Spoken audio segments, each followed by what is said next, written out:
Assalamualaikum warahmatullahi wabarakatuh.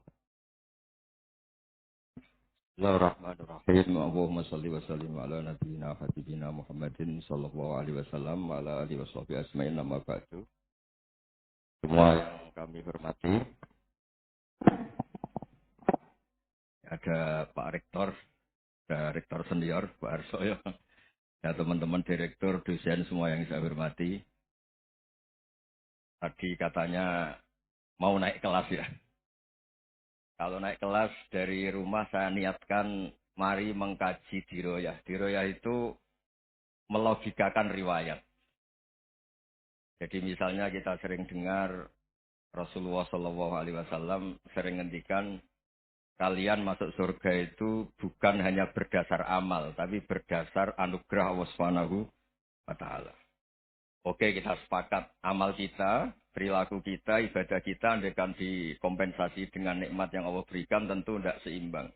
Untuk membayar itu saja sudah lunas. Jadi Anda semua tidak berhak masuk apa? Surga. Sehingga di beberapa riwayat dijelaskan ada orang yang 500 tahun ibadah, nggak pernah maksiat. Ditanya sama Allah, kamu masuk surga karena apa? Karena ibadah saya ya Allah.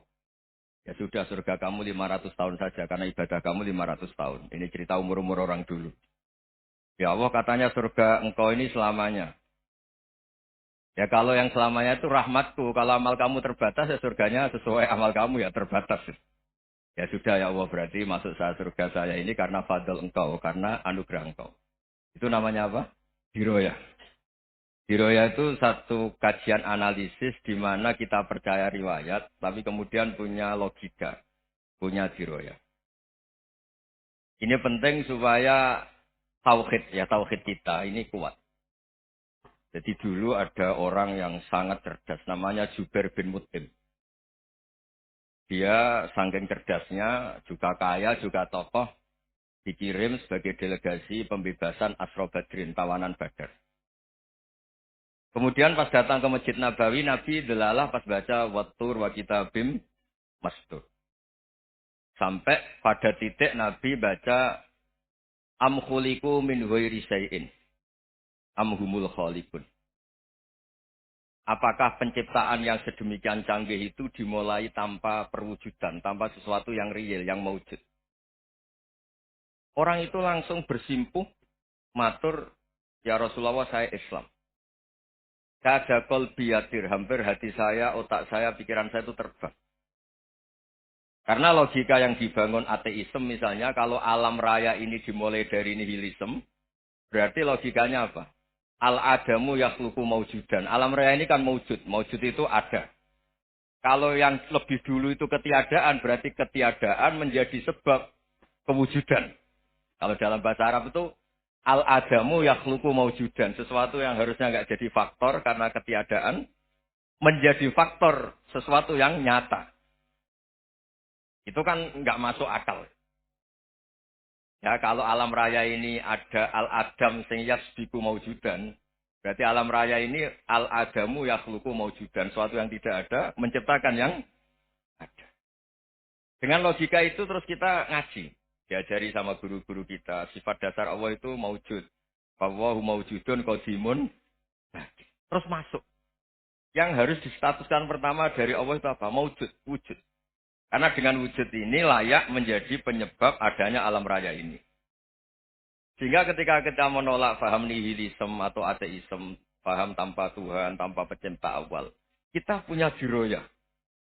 Bahwa tidak mungkin ketiadaan ini menjadi sebab perwujudan alam raya. Yaitu amkhuliku min ghairi syai'in. Masa alam raya ini diciptakan tanpa sebab yang nyata, yaitu wajibil wujud. Siapa itu? Allah Subhanahu wa Ta'ala. Begitu juga menyangkut sholawat.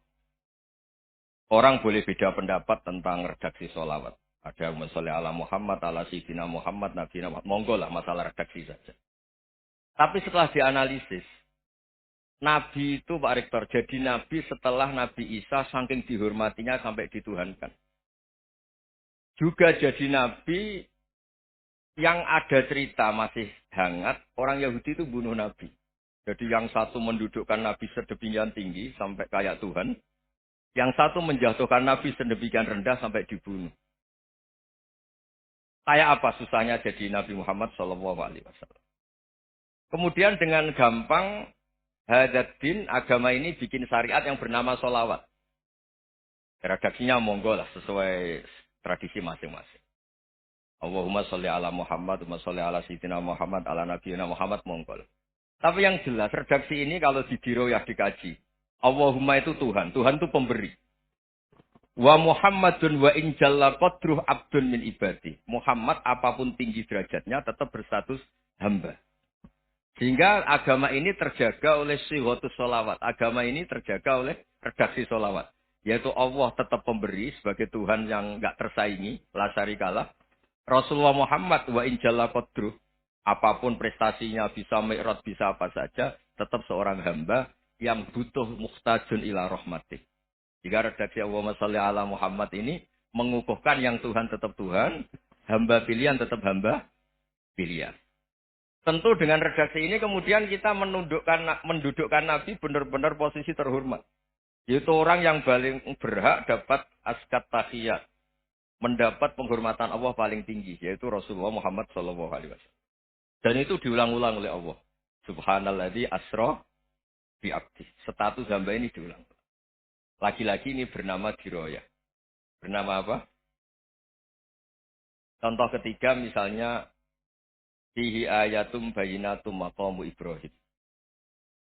Dulu orang Yahudi itu ada diskusi masif. Syaratnya Nabi itu mbah-mbahnya harus Nabi. Harus keturunan Nabi. Kemudian semua Nabi rata-rata di Palestina, di Syam. Lalu Muhammadnya asal-usulnya dari mana? Tahu-tahu orang Arab kok Nabi. Padahal orang Arab itu dulu jahiliyah. Alhasil terus diceritakan bukti Muhammad ini turunan Ibrahim adalah ada jejak kaki Nabi Ibrahim di dekat apa? Ka'bah. Fihi ayatum bayinatum maqamu Ibrahim. Kalau Nabi Ibrahim pernah di Mekah artinya beliau pernah meninggalkan turunan yang di Mekah. Yaitu bernama Nabi Muhammadun sallallahu alaihi wasallam. Itu disebut fihi ayatum bayinatum maqamu Ibrahim. Nah, itu namanya diroyah. Diroyah itu satu perilaku keseharian kita beragama, kemudian tahu logikanya. Yang keempat misalnya, mangkana yu'minu billahi wal yaumil akhir fal yukrim apa? Jaro. Orang yang iman karena Allah dan Rasul, maka memuliakan tetangganya. Andaikan pakai hukum sosial, tentu kalau tetangga kita baik, kita baik. Kalau kurang baik, kok kurang penggawean kan gitu. Tapi dulu itu pernah ada seorang ulama itu dibully ya, dikerjain sama anak muda tetangganya. Pak Kiai datang ke rumah saya. Orang ini datang. Kemudian setelah di rumahnya, saya tidak jadi butuh sama Pak Kiai, silahkan pulang. Itu Kiainya senyum, menikmati. Dan itu terulang 3 kali. Dibully seperti itu, dikerjain terulang 3 kali. Lalu tetap Kiainya tuh asik, seneng sekali. Lama-lama muda ini tanya, kenapa engkau tidak tersinggung? Padahal saya kerjain sampai 3 kali. Tak undang, terus tak suruh pulang, tak undang, tak suruh pulang. Kata Kiai tadi, yang memerintahkan baik sama tetangga itu Allah. Jadi saya nikmati ketika bisa baik sama Anda. Tidak ada urusannya dengan perilaku Anda yang menolak saya. Nah itu terus kita tahu, memang motifnya kita baik sama tetangga karena iman sama Allah dan Rasul, bukan hukum kompensasi sosial. Jadi kalau mau diteruskan Pak Rektor, saya ngajar di sini ya karena perintah Allah itu orang alim harus ngajar, bukan karena perintah Rektor. Kalau diteruskan. Ya saya mohon juga gitu para dosen, para karyawan di sini kalau nggak khianat dengan UI itu karena takut sama Allah, jangan takut sama rektor. Kalau Anda baik juga karena Allah, jangan baik karena apa? Rektor. Bagaimanapun ya semua kita ini makhluk. Makhluk itu la yadurru wa la yanfa. Begitu juga melihat Indonesia. Melihat saya ini kan ikut di UI itu lama sekali ikut sama Profesor Zeni dari Profesor Zeni nulis tafsir. Mungkin Pak Harsoyo tahu banyak, dulu Pak Lutfi ya tahu banyak. Tapi saya memang nggak pernah terbuka karena ya memang nggak ingin. Kondisi ini kondisi darurat. Sehingga saya tahu cara berpikir Profesor Zaini, ya tahu komitmen beliau pada UI. Dan pendiri UI memang ya banyak yang dari tokoh NU, Muhammadiyah, dari tokoh-tokoh ormas yang lain. Memang didirikan banyak orang. Sehingga UI memang nggak milik ormas apa tertentu. Dari satu sisi memang baik, nggak dikuasai ormas tertentu. Tapi nanti kalau keterusan ya nggak berbentuk. Ya sudah lah dikelola saja. Sambil-sambil jelas, sambil-sambil kadang nggak jelas. Yang penting ikhlas tadi. Karena kalau terlalu asobia itu jadi repot. Kita ini yang nekuni fikih itu tahu. Kalau udah kuno itu mazhabnya Hanafi. Kuno itu mazhabnya Syafi'i. Tahu-tahu seakan-akan Imam Syafi'i itu NU, Imam Abu Hanifah itu Muhammadiyah.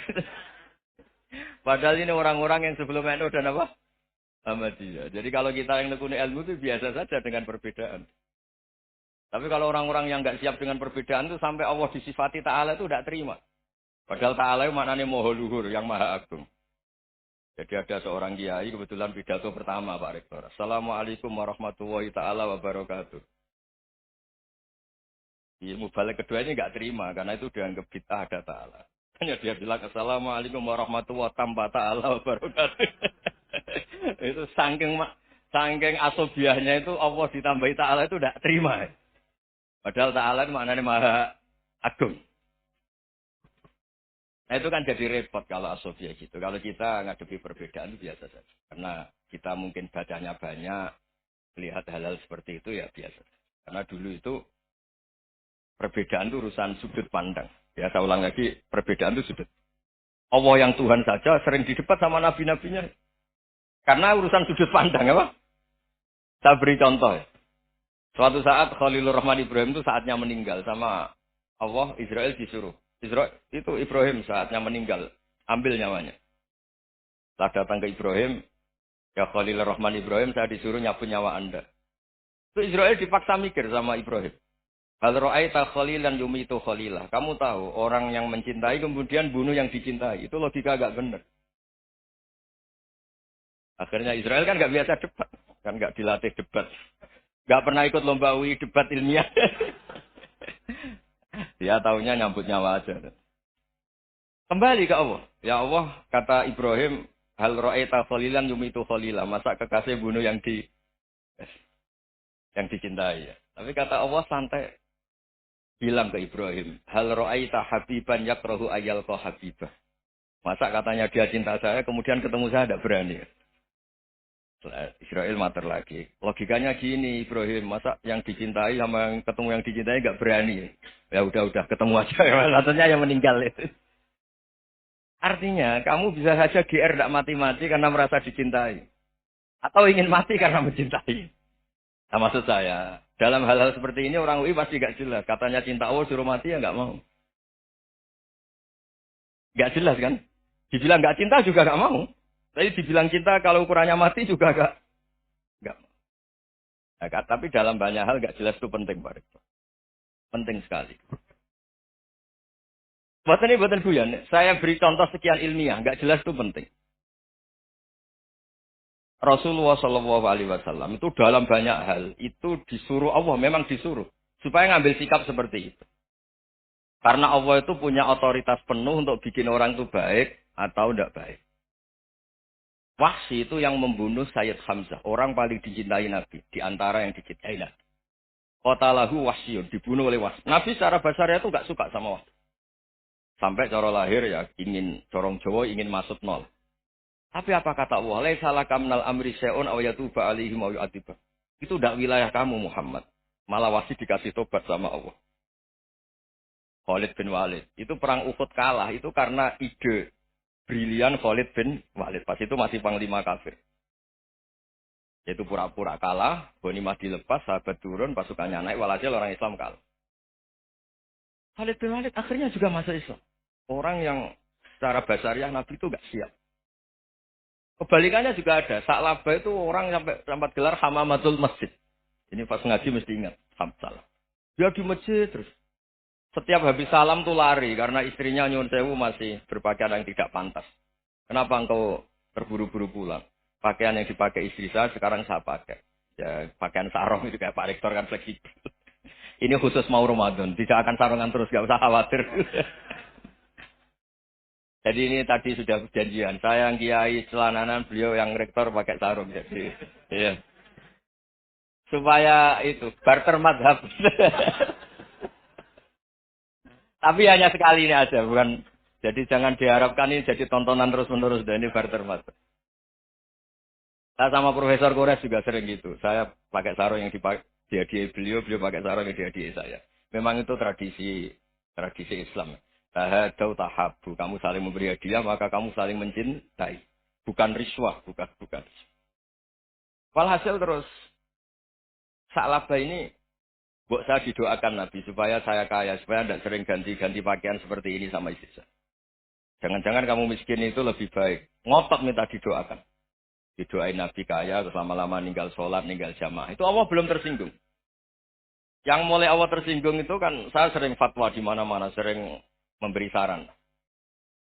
Mumpung kamu miskin itu sering sedekah. Karena kalau sudah kaya itu tidak bisa. Saya memberi analogi gini. Kalau saya masih santri miskin, punya uang 100.000, diminta guru saya 50 tak kasihkan. Padahal itu 50%. Punya 2 kambing kurus, diminta guru saya 1 pasti tak kasihkan. Padahal itu 50%. Jadi kalau punya sapi Brahman atau sapi limusin yang harganya itu 100 juta, punya 2, diminta 1 boleh enggak? Enggak boleh. Saya punya motor butut 2, diminta teman saya 1 boleh. Tapi kalau Davidson Harley itu enggak boleh. Nah, walhasil itu kalau kita miskin, misalnya kita zaman kuliah atau zaman mondok atau zaman apa saja, punya uang 100.000, narik temannya sampai 50.000 kan biasa.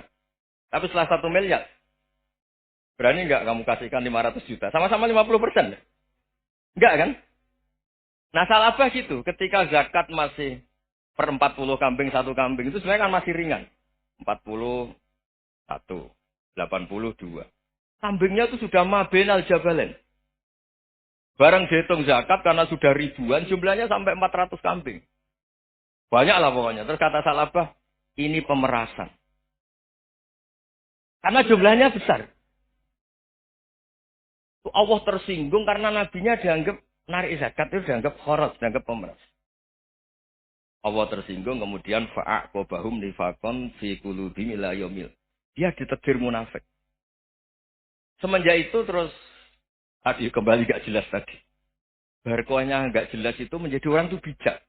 Ini sekarang nakal, jangan-jangan nanti jadi orang baik. Yang sekarang baik, jangan-jangan suatu saat jadi tidak baik. Semua orang introspeksi. Gak ada jaminan kalau kita sekarang baik akan baik terus. Gak ada jaminan kalau kita sekarang buruk akan buruk terus. Sehingga terus banyak kiai-kiai bijak itu memang lahirnya nggak tegas. Tapi nggak tegas itu yang menjadikan bijak. Karena sama-sama mungkin. Itu yang disebut laisa laka minal amri syai'un aw yatuba alihi mau yu'adzibun. Itu tidak wilayah kamu. Ketika Allah mengomentari orang munafik juga wa yu'adzibal munafiqina insya'a aw yatub. Bisa saja ada yang disiksa, bisa saja ada yang dikasih tobat. Karena pola yang kita analisis itu semuanya menurut kita. Bukan menurut kemaslahatan orang apa? Saya punya sekian contoh cerita. Orang yang sowan kiai baik-baik, mungkin bawa gula atau salam tempel, tidak tahu lah. Itu tidak mesti jadi wali. Tapi kali Joko yang kenal Sunan Bonang, itu kenalnya itu karena ingin begal. malah jadi wali. Tapi tidak usah dicoba. Umar itu nyari Nabi itu mau dibunuh. Tapi malah tobat jadi orang baik. Jadi ini penting ngaji ya, supaya yang tidak tegas itu, tidak jelas itu kadang baik. Nah termasuk, saya juga termasuk dia yang milih tidak jelas. Saya sering gojlok ini, Fajar Hadil ini murid-murid saya sering saya gojlok. Kalau semua sistem pendidikan kayak kampus, kayak UII, kayak UIN semuanya, itu sistem yang bagus. Karena tertib, jam kuliahnya jelas, mata kuliahnya jelas. Kalau di pesantren itu Pak Arso, itu nggak tertib. Tapi justru itu enak, ketemu di jalan orang berani tanya. Nah ini kalau mbak-mbak misalnya menstruasi, mau belajar head nunggu semester berapa baru tahu. Itu bisa sekian tahun nggak sholat karena nunggu pelajarannya baru diterangkan. Mau haji juga gitu, nunggu mata pelajaran haji. Kalau nggak jamnya, nggak mau dosennya ngajarin. Ya, kalau kiai kan nggak ketemu di jalan, tanya dijawab. Jam berapa juga dijawab. Artinya Indonesia itu berkah, ada sistem kampus yang tertib. Ya semoga termasuk tertib gajinya. Tapi tertib gajinya itu juga sebenarnya rugi, saya sering. Ada pegawai negeri Gus, tolong doain saya jadi PNS, enak jadi. Gajinya tetap. Kata saya nggak mau kalau gaji saya tetap. Kok bisa Gus, enak tiap bulan mesti dapat gaji. Kalau tetap nggak naik-naik, kata saya. Kalau kiai gajinya nggak tetap, tapi di atas yang tetap, kata saya. Artinya Indonesia itu berkah. Kalau semuanya pakai sistem pendidikan setertib ini, orang mau tanya haid ya nunggu pelajaran haid. Bab haji ya nunggu pelajaran haji. Tapi kalau ketemu kiai itu enggak. Ya semuanya, saya pernah di pasar, Gus mau tanya. Tanya apa? Anak saya sih keluar darah terus gini-gini. Padahal biasanya haid hanya 7 hari gini-gini. Ya sudah kembalikan ke biasanya, rudat kilal adat. Itu enggak usah sowan ke rumah. Juga enggak registrasi dulu, enggak daftar dulu. Ya ini enggak nyindir cerita saja. Supaya ini bukti koalisi beneran. Jadi saya yang kiai enggak tertib jam, koalisi sama yang tertib jam. Jadi kalau semuanya sistem kampus, nanti pertanyaan itu enggak bisa on time, enggak bisa setiap saat. Makanya Indonesia itu berkah. Kiai-kiai yang alim yang di jalan-jalan banyak. Juga kiai yang di kampus dokter-dokter fikih banyak. Yang nekuni ilmu umum ya banyak. Macam-macam. Itu masalah itu kalau saling mengadili itu baru masalah. Misalnya kiai ngeluh, nggak enak jadi kiai, nggak punya gaji tetap. Yang dosen ngeluh, nggak dicium tangannya. Karena memang unik Indonesia itu. Kalau guru fikih kok dosen itu tetap nggak dicium tangannya. Karena pikirannya anak-anak itu wong sudah bayar suruh nyium. Itu kayak di alam sadar tuh gitu. Kalau kiai itu kan anak-anak nggak bayar itu. Ya upahnya cium tangan itu. Makanya kalau kiai-kiai tidak keramat bisa mati karena cium tangannya bisa mati itu kiainya. Ya ini cerita supaya saling menghormati apa saling. Jadi kalau makanya itu pakar-pakar akhlak ya, pakar-pakar etika peradaban. Itu tertampar betul ketika Nabi urusan ilmu itu mengabaikan itu kalau sudah urusan ilmu. Misalnya begini, ada urusan ilmu. Ada mbak-mbak cantik atau ibu-ibu cantik. Itu dalam Islam itu diajarkan jangan sopan-sopan banget. Kata Nabi, karena kekuatan ilmu itu di atas kekuatan akhlak, di atas kekuatan adab. Ya nisa an-nabi lastunna ka ahadim minan nisa. Ini taqaitunna fala takhdu'na bil qaul. Faya tama'alladzi fi qalbihi maradun. Misalnya ada mbak-mbak cantik, menarik. Kemudian sopan misalnya sama Pak Fajar sama dosen-dosen. Monggo binara. Wah itu bahaya pikirannya kemana-mana. Ya. Orang yang imannya pas-pasan. Wih berarti mau.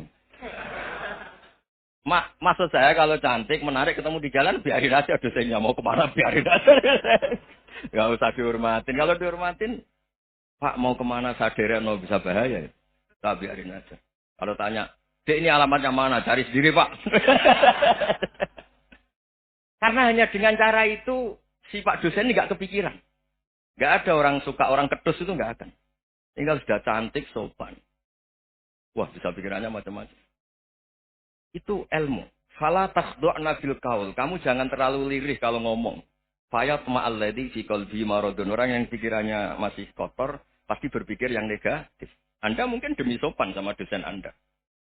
Tapi sejauh mana dosen Anda juga berpikir positif. Itu kan uji iman sama uji nyali.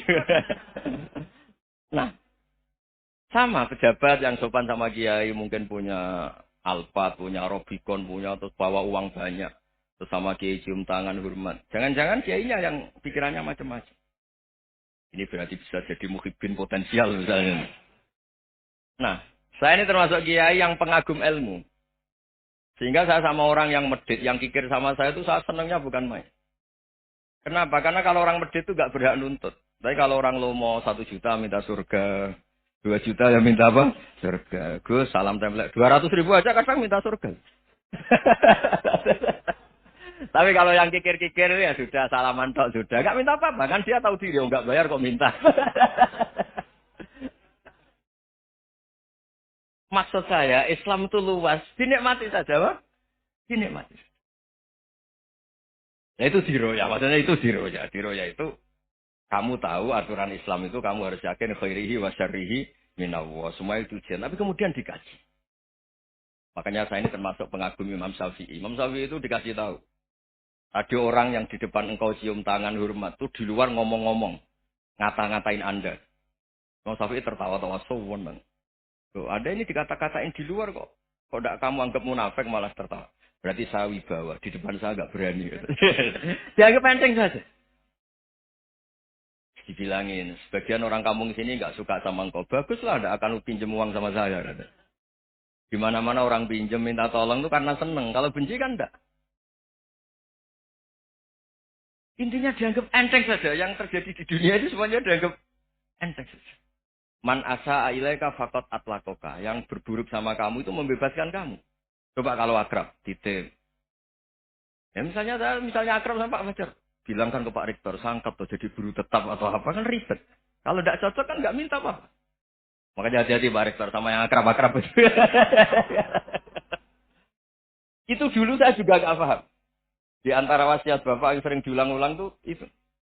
Suatu saat kamu jadi kiai, ngelola orang nggak seneng tuh gampang. Sudah, situ orang lain. Tapi kalau ngelola orang nggak orang seneng tuh repot. Mintanya aneh-aneh. 100.000 aja minta surga. Hanya teman tenis saja minta naik jabatan. Intinya itu ya sudahlah dikelola. Yang seneng ya berkah, mungkin teman berjuang, teman diskusi. Yang nggak seneng ya berkah, karena ini tidak minta macam-macam, enggak. Nah itu namanya jiroya. Jiroya itu satu kajian keilmuan yang menjadikan kita ini nyaman dengan riwayat-riwayat panduan-panduan dari Rasulullah Shallallahu Alaihi Wasallam kayak tadi. Kenapa sih tentang baik sama tetangga, baik sama tamu? Hitung-hitungannya itu mangkana yu'minu billahi wal yaumil. Saya pernah dicium sama orang miskin yang akut, miskin betul. Itu tak ajarin, Anda ini lebih hebat ketimbang orang-orang kaya. Misalnya gini, misalnya ada komunitas rektor atau kiai besar. Saya ini kata orang banyak termasuk kiai besar. Mungkin kalau pinjam uang itu karena mau beli mobil, aksesoris mobil. Karena kita kiai tok, atau rektor, atau orang-orang tok. Kalau sesama orang miskin itu pinjem-pinjemannya itu urusan beras, itu urusan nyawa. Tren mana? Menyelamatkan nyawa sama aksesoris mobil. Nyawa. Jadi pahala kamu pasti lebih besar. Itu senengnya jadi orang miskin terus keterusan sampai sekarang. Itu. Lo coba kalau menteri sama menteri, rektor sama rektor, kira-kira pinjamannya apa Pak Arso? Kan kalau mau beli mobil atau mau umroh VIP, pokoknya yang keren-keren. Kalau orang miskin pinjam kan apa? Makan kan? Beras kan? Makanya kalau yang sedang miskin monggo lah kalau ingin teruskan. Kata itu. Maksud saya Islam tuh seenak itu. Islam tuh segampang itu. Sudahlah yang sedang miskin ya keren. Karena sekali sosial tuh urusannya apa? Nyawa. Tapi kalau miskin semua ya Indonesia bisa tutup kan. Ya sudah yang kaya-kaya itu saya mengatakan Indonesia karena bayar pajak yang menjadikan Indonesia berjalan. Tapi ya dipakai yang benar. Nah, begitu seterusnya. Ada kiai miskin cerita ke kita. Terus enak jenengan alim, terus punya santri banyak, bisa ngajar di mana-mana. Saya bilang, hebat kamu. Dia hidup di daerah tertinggal. Itu yang diajarkan kan hanya tauhid. Kan nggak mungkin bisa tertinggal baca fikih perbandingan mazhab. Kan nggak mungkin. Kalau yang kayak Pak Fajar, Pak Sadali kan nggak mungkin. Fikih perbandingan apa? Mazhab. Menyorot mazhab dunia. Gaya engkek-engkek itu kan nggak mungkin. Tapi pertanyaannya, yang menyelamatkan masuk surga itu tauhid apa perbandingan mazhab? Tauhid. Ini hanya mengajarkan fardu kifayah sunat-sunat. Ini Anda mengajarkan fardu ain. Surganya dulu kamu. Oh terus senangnya jadi kayak gitu. Karena yang diajarkan apa? Tauhid. Sementara kita yang gaya-gaya ini. Ajarkan perbandingan apa? Ada studi banding ke Al-Azhar kemana-mana. Ini enggak. Tauhid. Dari orang nyembah pohon jadi nyembah Allah Ta'ala. Keren enggak? Keren. Jadi terus kayak gitu. Sama saya senangnya bukan mereka. Karena tak bela. Tapi ada yang agak kurang ajar, tanya saya. Kalau itu hebat, kenapa Gus gak mau jadi kayak gitu? Waduh. Wah ya repot kalau pertanyaan. Terus tak jawab, kalau saya jadi kayak gitu, kamu ngangsu ilmu dari mana coba? Ya dari jenengan, ya kalau sama gobloknya ada bisa. Ya sudah, Gus aja yang jadi kayak besar. Maksud saya, ya sudahlah kita begini seperti yang saya ajarkan di sini, saya sarankan. Supaya orang itu tahu. Ini namanya diroyah. Apa? Makanya kata Imam Ghazali itu kalau kamu ingin sopan gampang melihat anak kecil, wa aqallu minni dzamban, dia dosanya lebih kecil. Karena masih kecil kan tentu secara dosa enggak banyak. Kalau melihat orang yang tua, wa aktsaru minni ibadatan, dia tentu ibadahnya lebih banyak karena umurnya lebih banyak. Sehingga terus semua orang lain tuh di depan kita itu hebat. Ya semua orang lain sama misalnya Pak, ini rektor, apa Fathul Wahid rektor. Tanggung jawabnya lebih banyak. Berarti pahalanya lebih banyak. Tapi sama, ketika melihat Nyon Sewu, melihat pegawainya yang secara lahir di bawahnya, ini tanggung jawabnya nggak banyak. Pasti salahnya juga enggak. Itu yang diajarkan Rasulullah SAW. Sehingga enak. Tapi kalau kita melihat orang lain selalu salahnya, itu pecundang. Allah saja tidak seperti itu kan. Amal baik ya ada khairan, amal buruk ya ada saron. Semuanya dilihat oleh Allah Subhanahu wa Ta'ala. Saya itu punya teman Gus, agak beling, agak seenaknya. Dulu miskin. Wah itu seenaknya betul. Kayak kenal Tuhan. Tak tanya. Kenapa kamu seenaknya? Satu bulan tuh labanya bisa 200 juta sampai 500. Sampai 1 miliar. Saya itu Gus. Setelah duha itu perkembangannya bagus. Setelah duha itu. Saya pernah miskin kan kata apa? Ingkana rezeki sama apa? Wa ingkana qalilan ya kalau fisama fa anzilhu terus wa ingkana qalilan fakasirhu kalau sedikit perbanyak. Ini trennya sudah benar semua. Nah, wa ingkana apa ya haroman fatahirhu. Kalau haram yang kau sucikan. Makanya saya seenaknya kalau qalilan sudah fakasiru paling trennya yang enggak benar juga fatahirhu kata Mas. Dia yakin kalau yang enggak benar-benar sudah disucikan Allah karena yang lain-lain sudah dari miskin sudah kaya, qalilan sudah fakasiru. Paling yang haroman juga sudah fatahirhu gitu. Tak tanya. Lah kamu kok tahu? Polanya sudah ada Gus karena sang qalilan. Kamu sembrono sama Tuhan kok begitu kan. Tapi apapun itu seneng saya. Seneng saya sering salah teh. Makanya saya mohon yang sekarang miskin sedang miskin itu ya tidak usah nyesal banget-banget. Kalau ingin kaya monggo lah. Namanya orang juga ingin. Ya, tapi Anda harus bangga. Sosial antar kalian adalah urusan nyawa dan itu pahalanya luar biasa. Supaya kita, nah yang kaya-kaya juga boleh GR lah karena pembayar pajak. Dan itu bisa menyelamatkan apa? Indonesia Raya.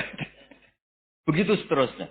Itu yang diajarkan Nabi antawadhu hatta la yabghiya ahadun ala ahadin. Kamu semua harus tawadhu sehingga antar kalian tidak saling apa? Tidak sopan, tidak saling liar, tidak saling mendolimi.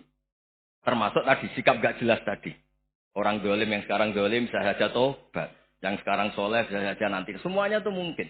Kita diajari ya muqallibal qulub tsabbit qalbi ala dini. Jadi keliru kalau kita dalam banyak hal harus tegas nggak mesti. Al halalu bayyinun wal haramu bayyinun. Tapi ada wa bainahuma umurun mustabihat. Ada yang wilayahnya itu abu-abu.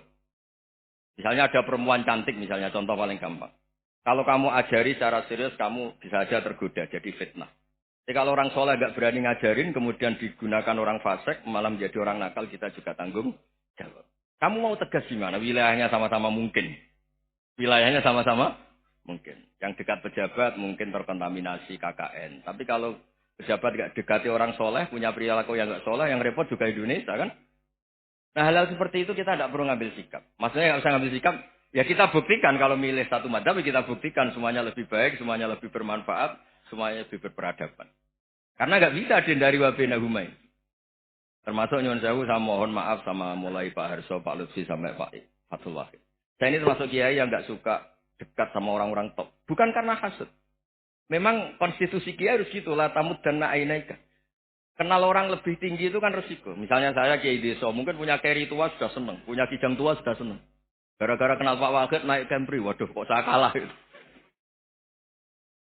Kenal orang itu kan resiko. Mungkin dosen-dosen sini kalau kenal saya di Rembang juga resiko. Di sini nggak ada cium tangan, biasa dosen wah, gak enak jadi dosen. Jadi memang harus dibatasin. Sekiranya mungkin orang terus karena latamud dan nanawa ainaika ilah kamu jangan sering melihat orang lain yang mungkin secara lahir dapat nikmat yang lebih tinggi timbang Anda. Kalau kamu nggak bisa ngelola hati Anda bisa hasut, Anda bisa dengki. Paling tidak Anda bisa ada syukur. Saya itu sering didolani pejabat. Juga sering melihat pejabat di TV-TV. Naik mobil aja ada yang naikkan. Bahkan kalau wudhu itu anduk aja ada yang bawa. Itu kalau yang nggak kuat, wih naik jadi pejabat. Ya makanya terus konstitusi Kiai itu mengatur sudah lah. Mata kamu itu kamu batasin. Jangan melihat sesuatu yang potensi ya. Potensi menjadikan Anda tidak nopo syukur. Jadi saya mohon ini memang konstitusi saya sebagai Kiai. Jadi saya tapi di hati saya tetap akrab. Saya doakan semua untuk UI, untuk semua orang Indonesia kita doakan. Kita ingin semuanya tambah baik, tambah. Ya, ngoten mawon. Assalamualaikum warahmatullahi wabarakatuh.